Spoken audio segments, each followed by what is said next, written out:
नमस्कार, स्वागत है आपका आर्य न्यूज में। मैं हूं आपके साथ सुमन पाल। खबरों की शुरुआत करते हैं बड़ी खबरों के साथ। लखीमपुर हिंसा मामले में मुख्य आरोपी आशीष मिश्रा की जमानत याचिका पर आज कोर्ट सुनवाई करेगा।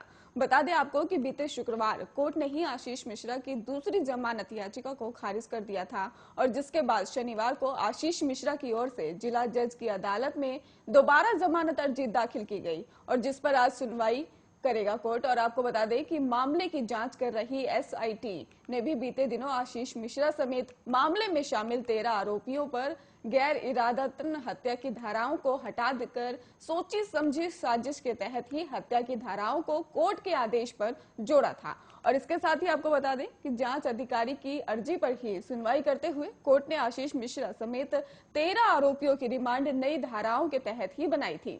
कोर्ट की इस सुनवाई के बाद आशीष मिश्रा समेत सभी आरोपी साजिश के तहत हत्या और लाइसेंसी बंदूक का गलत इस्तेमाल समेत कई धाराओं में ही म्यूजिडिशियल कस्टडी में भी भेजे गए थे। और आपको बता दें कि वही शुक्रवार को जमानत याचिका पर सुनवाई करते हुए कोर्ट ने कहा कि मामला संज्ञेय अपराध है और इसमें जमानत योग्य नहीं दिखती और जिसके बाद कोर्ट ने आशीष मिश्रा की जमानत याचिका को खारिज कर दिया था।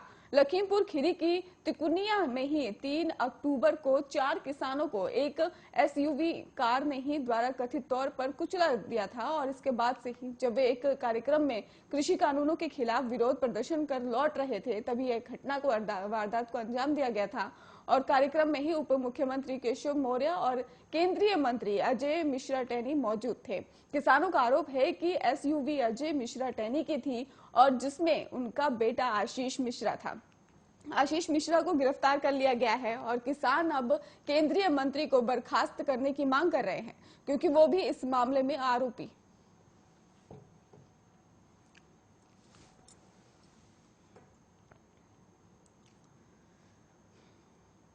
यूपी में रेड पर राजनीति अब फिर से गर्म हो गई है क्योंकि रेड भी अब तक जारी है और मऊ में ही राजीव राय के ठिकानों पर छापेमारी शनिवार रात ही खत्म हो गई थी। लेकिन बाकी शहरों में अखिलेश के करीबियों पर इनकम टैक्स विभाग का छापा जारी है और इसी वजह से यूपी की राजनीति में ये मुद्दा भी छाया हुआ है।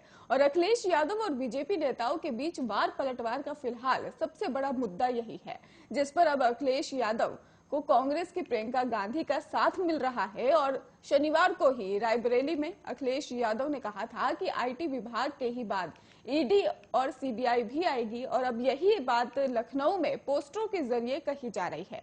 छापेमारी को बीजेपी के बदले की कार्रवाई बताने वाली समाजवादी पार्टी के लखनऊ ऑफिस के बाहर ही होर्डिंग और पोस्टर लगाए गए हैं। इन पोस्टर्स पर लिखा है कि हमारे पास अखिलेश हैं, भाजपा के पास इनकम टैक्स है, सीबीआई है और ईडी है।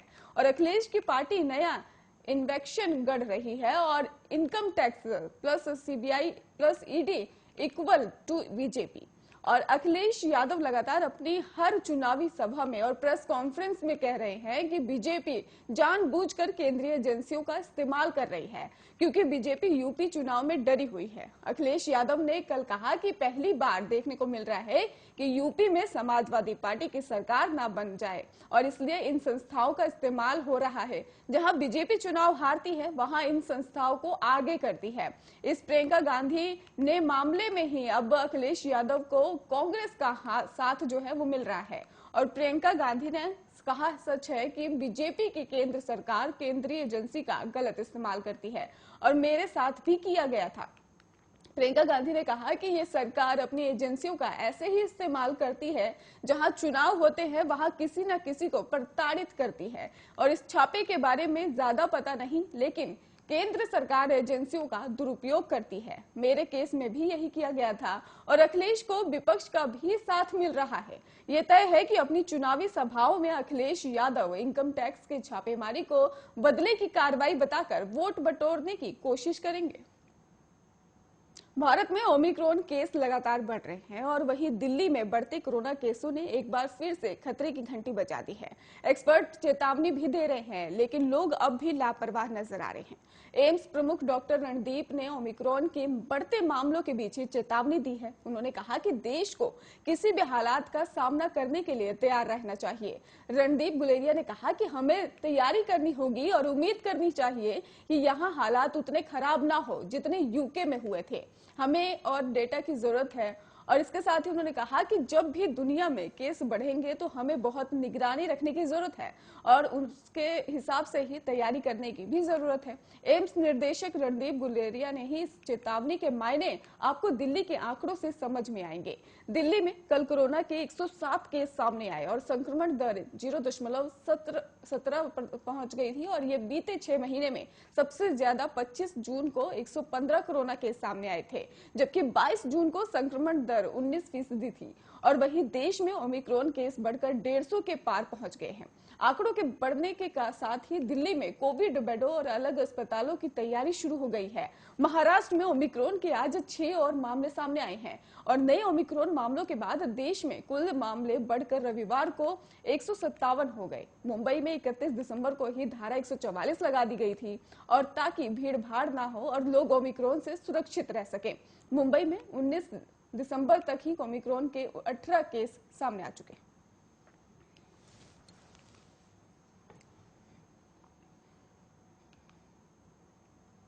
पंजाब के अमृतसर में गोल्डन टेम्पल में गुरु ग्रंथ साहिब के साथ बेअदबी का मामला अभी ठंडा भी नहीं हुआ था और इस बीच यहां से एक और घटना सामने आई है।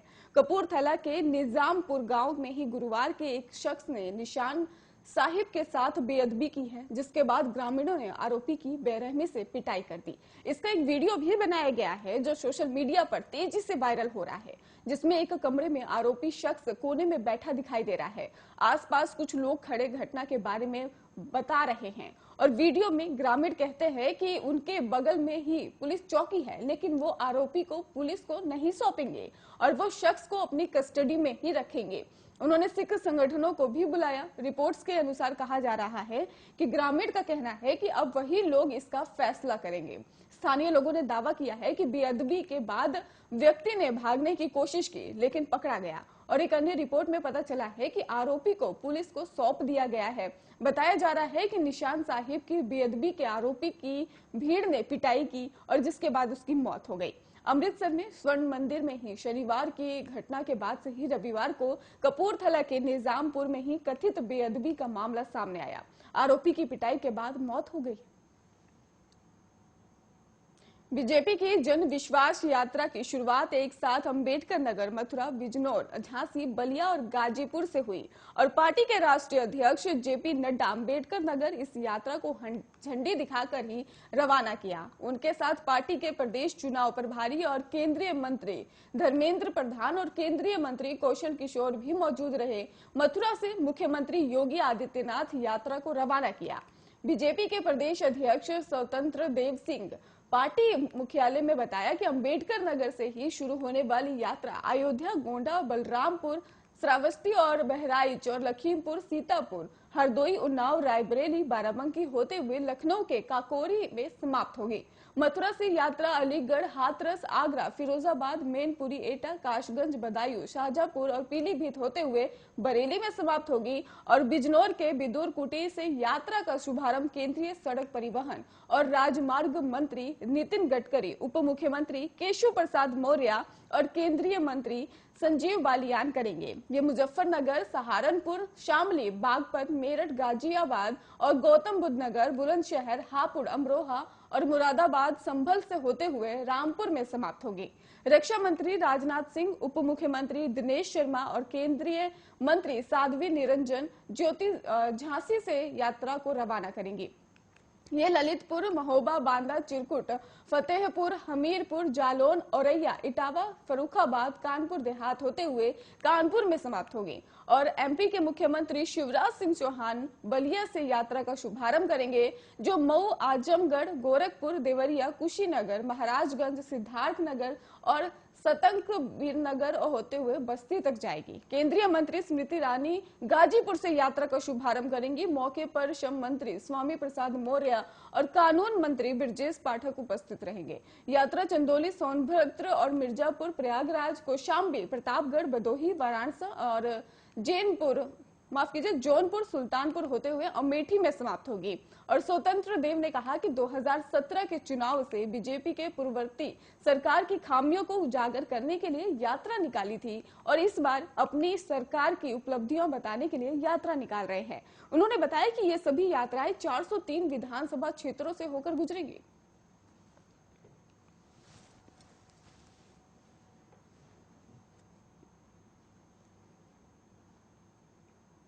दिल्ली मेरठ एक्सप्रेस में सफर करना अब आसान नहीं होगा, क्योंकि 383 दिन बाद किसानों के गाजीपुर बॉर्डर छोड़ने के बाद यहां ट्रैफिक शुरू हो गया है। वाहनों की संख्या में बेतहाशा वृद्धि को देखते हुए टोल लगाने का फैसला लिया गया है। आपको बता दें कि 25 दिसंबर से ही फ्री सफर पर ब्रेक लगने जा रहा है और 82 किलोमीटर लंबा दिल्ली मेरठ एक्सप्रेस में दिल्ली को मेरठ से जोड़ता है और अभी तक ट्रैफिक बिना टोल के ही चल रहा था, और लेकिन अब इस रूट पर चलने के लिए कीमत देनी होगी। मसलन सड़क और परिवहन मंत्रालय के नोटिफिकेशन के मुताबिक लोगों को 65 पैसे प्रति किलोमीटर के हिसाब से भुगतान करना होगा। NHAI के प्रोजेक्ट डायरेक्टर अरविंद कुमार ने बताया है कि 25 दिसंबर सुबह 8 बजे से टोल वसूला जाएगा। डासना से मेरठ की तरफ जाने पर ही टोल भुगतान करना होगा और दिल्ली मेरठ एक्सप्रेस में पर जगह जगह से 2 व्हीलर और 3 व्हीलर के साथ ही बैलगाड़ी आदि के प्रवेश पर प्रतिबंध है। हालांकि इसके बावजूद लोग मनमानी करते हैं और लेकिन अब 2 पहिया 3 पहिया वाहनों का चालान किया जाएगा, जो कि उनके मोबाइल पर 8 घंटे में भेज दिया जाएगा।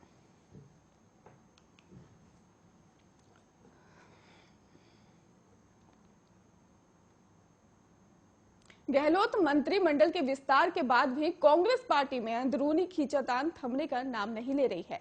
गहलोत खेमे के निर्दलीय विधायक संयम लोढ़ा ने ही सरकार के 3 साल पूरे होने के मौके पर ही सीएम अशोक गहलोत को बधाई देने के बहाने सचिन पायलट कैंप इशारों में हमला बोल दिया है। आपको बता दें कि संयम ने ट्वीट कर कहा है कि सरकार की शुरुआती लुदारी तलवार की नोक पर और लगातार अस्थिरता सिर उठाती रही है और सूरज को तो पग पग तपना ही है और खेला होबे तो पंचर ही रहेगा। राज्य के कोने कोने में फैला विकास और उत्सव का भाव तो पैदा करता ही है। संयम ने यह भी ट्वीट किया है कि राजनीतिक गलियारों में कई तरह के मायने निकाले जा रहे हैं। उनके ट्वीट के बाद से ही और सिरोही से ही निर्दलीय विधायक संयम सीएम गहलोत के खास माने जाते हैं। गत वर्ष ही गहलोत और पायलट के बीच हुए सियासी संग्राम में संयम लोढ़ा ने भी लगातार अशोक गहलोत के साथ खड़े नजर आए थे और गहलोत ने मंत्रिमंडल विस्तार के बाद जिन 6 विधायकों को सलाहकार बनाया था उनमें भी संयम ही शामिल थे। संयम अपनी बेबाक बयानबाजी और तीखे तेवर के कारण लगातार सुर्खियों में बने रहते हैं।